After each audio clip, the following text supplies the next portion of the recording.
Alan West is another example of what I think is taking unnecessary chances in the name of either ignorance or politics or both. Apparently he is interested in Greg Abbott's job in the next round of elections, but it looks to me if he got it, we might be going from bad to worse, because Tea Party firebrands are the last thing we need if we're ever to find order and fairness in our politics and in our country. And so many of these unvaccinated GOP geniuses catch COVID at predictably high rates, and then they tell us all about how they're going to take drugs that are not created to fight COVID, but may offer some ability to conquer it. In all cases, for such things, however,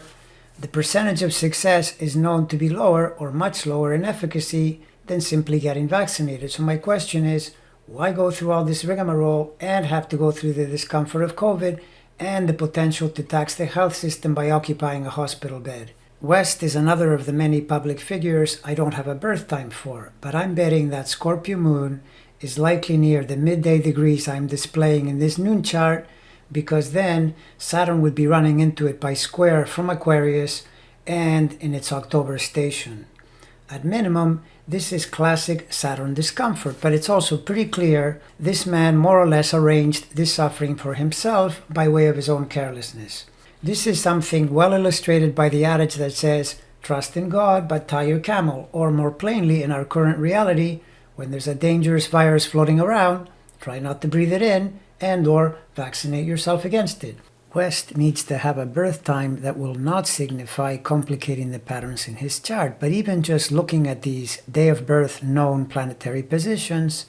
if for whatever reason his sickness lingers, then since 2022 is a year when transiting Saturn conjoins the Sun, while Uranus will be squaring it at the same time,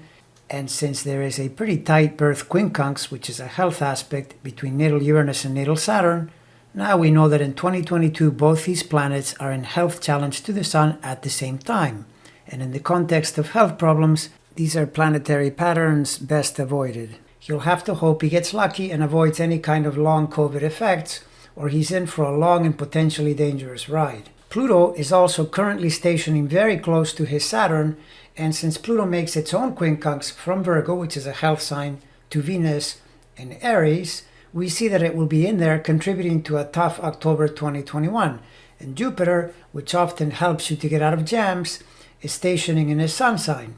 And maybe that will be good enough, but maybe not, because from its station, it opposes natal Uranus, which it also does a quincunx to at birth, another health factor.